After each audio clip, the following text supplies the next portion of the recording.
ये सब देखना है। देखो क्या पढ़ना है हम लोगों को,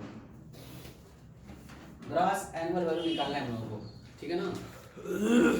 ग्रॉस एनुअल वैल्यू एक सिस्टम था, देख लो ग्रॉस एनुअल वैल्यू कैसे निकाली जाती है। ग्रॉस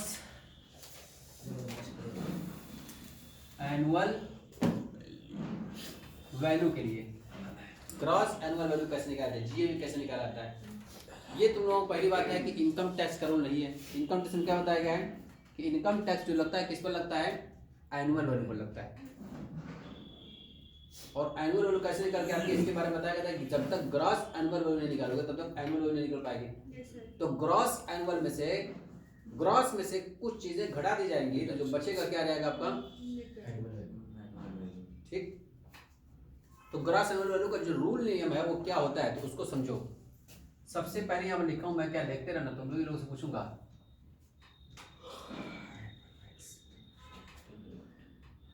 क्या लिखा हूं,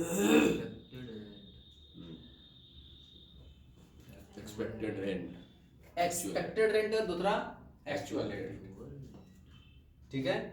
तो लिखा गया यहाँ पर कि ग्रॉस एनुअल वैल्यू 1 और 2 विच एवर इज मोर। बात में आ गई।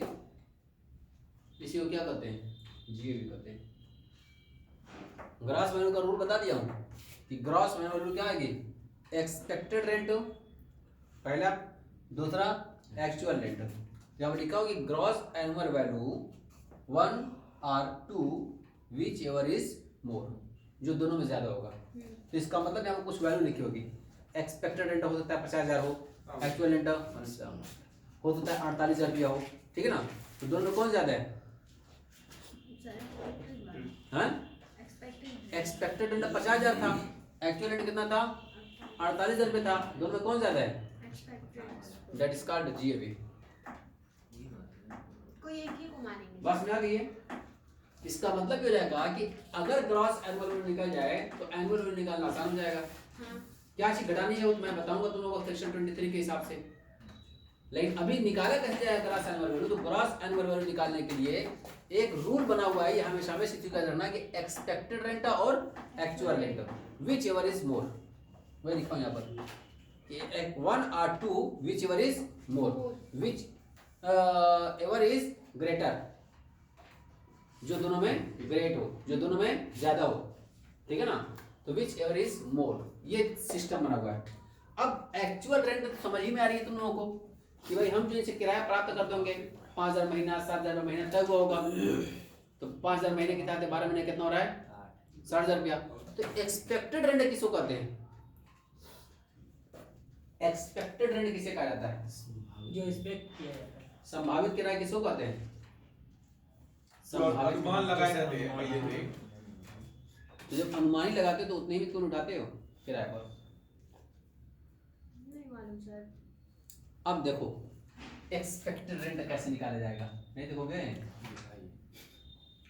एक्सपेक्टेड रेंट क्या है ये, एक्सपेक्टेड रेंट। अब इसके लिए थोड़ा सा तुम लोग देखना पड़ेगा यहाँ पर, रेंट कंट्रोल एक्ट, कौन सा एक्ट, रेंट कंट्रोल एक्ट 1972 को अगर कवर्ड करता होगा तो क्या रूल होगा। अगर रेंट कंट्रोल एक्ट 1972 को नॉट कवर्ड लिख दिया, क्लियर है। देखो समझो, यानी मुझे क्या निकालना है, एक्सपेक्टेड रेंट, क्योंकि अभी हमको एक्सपेक्टेड रेंट डेफिनेशन नहीं पता थी। ग्रॉस एनुअल वैल्यू की डेफिनेशन पता चल गई हमको कि एक्सपेक्टेड रेंट और actual rent which is more, उसी को हम लोग क्या करते हैं, ग्रॉस एनुअल वैल्यू कहते हैं। तो अब सवाल ये उठता है कि एक्सपेक्टेड रेंट किसको कहते हैं, संभावित किराया किसको कहते हैं। तो संभावित किराया की डेफिनेशन निकाला जा रहा है कि अगर वो रेंट कंट्रोल एक्ट के अंतर्गत आता होगा, वो एरिया जिस मकान के बारे में बात की जा रही है, वो मकान अगर रेंट कंट्रोल एक्ट के अंतर्गत आता होगा तो उसके लिए कैसे एक्सपेक्टेड रेंट निकाला जाएगा। अगर वो रेंट कंट्रोल एक्ट के अंतर्गत नहीं आता होगा तो कैसे निकाला जाएगा। तो अब हम लोग सीखने जा रहे हैं कि एक्सपेक्टेड रेंट कैसे निकाला जाता है।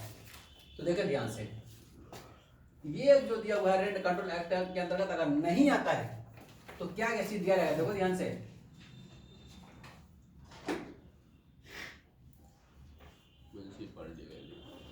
Municipal value,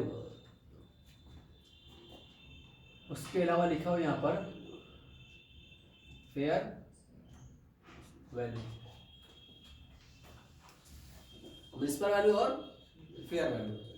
municipal value, fair value, नगर पालिका मूल्य और उचित मूल्य, या फेयर रेंट और म्युनिसिपल रेंट भी कह सकते हो, ठीक ना। मतलब किराया, नगर पालिका का किराया क्या होगा और उचित किराया क्या होगा। तो नगर पालिका का मतलब क्या है, जिस नगर पालिका में आप आते होंगे उसके हिसाब से भी रेंट अलग अलग होगा, कि आप किस जगह पर रहते हो उसके हिसाब से उसका रेंट डिसाइड किया जाता है कि रेंट कितना दिया जाएगा। तो अगर रेंट कंट्रोल एक्ट के अंदर नहीं आता होगा तो मान के चलिए नगर पालिका का मूल्य वहाँ पर कर आएगी इसको 50,000 रुपया सालाना होना चाहिए। उचित किराया किसको कहते हैं, यानी उसी तरह के मकान उसी तरह के लोकेशन पर और कितने में उठ रहे होंगे आसपास में, ठीक है ना। तो उसको क्या ले लेता है, उचित किराया। आसपास के जो मकान होंगे उस तरह में उठते होंगे ना, उसी तरह का होगा, उसी एरिया में होगा, थोड़ा सा 2020 से ऊपर होंगे, ये होंगे ना। तो हो सकता है कि वहाँ पर हो उचित किराया आपका 55,000 रुपया, क्या हो 55,000 रुपया। तो इसका नगर पालिका के हिसाब से कितना निकल के आया, नगर पालिका के हिसाब से कितना भी बताया था मैंने, 50,000, और फेयर वैल्यू कितना हो गया आपका 55,000 रुपया, ठीक है। तो अब एक्सपेक्टेड रेंट किसको कहेंगे, अगर रेंट कंट्रोल एक्ट के अंदर नहीं आता होगा तो बस सिर्फ ये दिया रहेगा, म्युनिसिपल वैल्यू, फेयर वैल्यू, और बता देता हूँ क्या दिया रहेगा क्वेश्चन में, एक्चुअल रेंट भी दिया रहेगा। तो इसमें एक्चुअल रेंट तो हम लोग अलग से लेंगे वहां पर, इसमें सिर्फ काम ये दोनों का, इसलिए मैं दोनों को लिखा भी हूँ। इसमें भी बता दूं कि which ever is more, which ever is more. इसका मतलब अगर आपको निकालना है एक्सपेक्टेड रेंट, वो लिखा हुआ ये एक्सपेक्टेड रेंट, तो अब देखना पड़ेगा कि एक्सपेक्टेड रेंट निकालना है तो वो जिस मकान के बारे में बात की जा रही है वो रेंट कंट्रोल एक्ट के अंतर्गत आता है या नहीं आता है। अगर रेंट कंट्रोल एक्ट के अंदर नहीं आता होगा तो ये 3 चीज देगा, म्युनिसिपल वैल्यू, फेयर वैल्यू और एक्चुअल रेंट। इससे तो कोई मतलब है नहीं, ये तो अलग से लिया जा रहा है। इन दोनों से मतलब है कि म्युनिसिपल वैल्यू और fair value which ever is more, which ever is more. इसका इन दोनों में जो ज्यादा होगा उसी को हम लोग क्या मानेंगे, एक्सपेक्टेड रेंट मानेंगे। क्या मानेंगे, बस